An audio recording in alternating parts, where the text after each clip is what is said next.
4 माह इंतजार के बाद पीसीबी का प्लेयर के सेंटर ऑफ कॉन्ट्रैक्ट का ऐलान। कौन सी कैटेगरी का प्लेयर कितने पैसे बटोरेगा, बात करते हैं इस वीडियो में। अस्सलाम वालेकुम गाइस, आइजोन स्पोर्ट्स में खुशामदीद। इस वीडियो में बात करूंगा 4 माह के इंतजार के बाद पीसीबी ने जो है वो आखिरकार घुटने टेके और प्लेयर्स के सेंटर ऑफ कॉन्ट्रैक्ट का ऐलान कर दिया। गाइस पीसीबी ने घुटने टेक दिया इसलिए बोल रहा हूँ कि पिछले 3-4 माह से जो है वो सेंट्रल कॉन्ट्रैक्ट को लेके प्लेयर्स और बोर्ड के दरमियान एक गुत्थी नहीं सुलझ रही थी, जिसमें देखा जाए तो प्लेयर्स की जो है वो बोर्ड के आगे शर्त थी कि जनाब आईसीसी से आने वाला रेवेन्यू जो है वो उसमें से भी हमें हिस्सा दिया जाए, और इसी शर्त को लेकर सेंट्रल ऑफ कॉन्ट्रैक्ट जो है वो पिछले 3-4 माह से ताखीर का शिकार था। एट द एंड पीसीबी ने प्लेयर्स की ये शर्त जो है वो मान लिया, और इसके अलावा इस सेंट्रल कॉन्ट्रैक्ट में 1-2 चीजें जो है वो नई ऐड हुई है, आपके साथ डिस्कस करूंगा। सबसे पहले तो ये आईसीसी से आने वाला रेवेन्यू। सपोज आईसीसी का कोई भी इवेंट होता है, जैसा कि अभी मेगा इवेंट वर्ल्ड कप हो रहा है, इससे आने वाला रेवेन्यू जो है वो इसमें से भी प्लेयर्स को हिस्सा दिया जाएगा। दूसरा यार, पीसीबी की जानिब से जो है वो प्लेयर्स के लिए सेंट्रल ऑफ कॉन्ट्रैक्ट सिर्फ 1 साल का होता था, और ये वाहद सेंट्रल ऑफ कॉन्ट्रैक्ट है जो कि 3 साल पर मुश्तमिल है।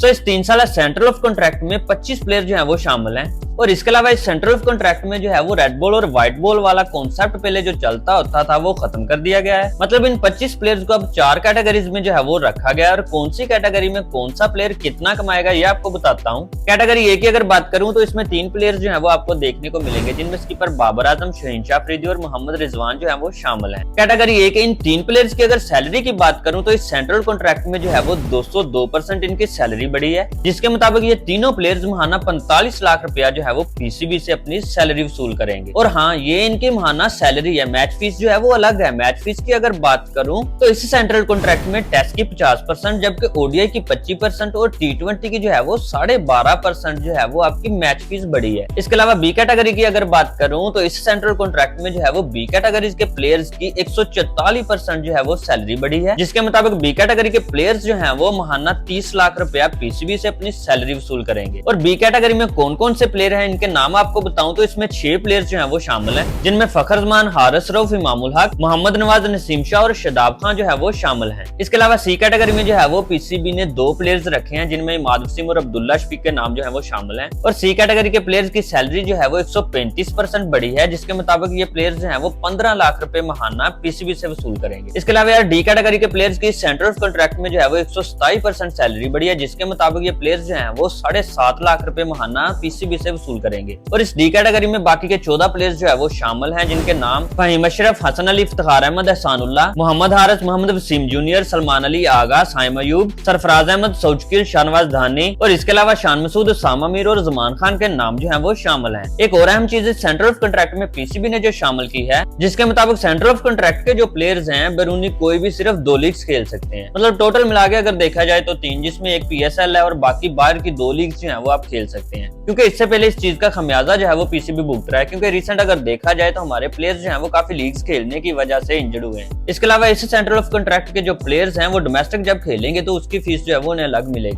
तो लिहाजा गाइस ये था सेंट्रल ऑफ कॉन्ट्रैक्ट, जिसको लेकर पीसीबी जो है वो पिछले 3-4 माह से फंसी हुई थी। इस वीडियो में यहाँ तक कि नेक्स्ट वीडियो में आऊंगा नए टॉपिक के साथ। दुआ में याद रखिएगा। अल्लाह हाफिज।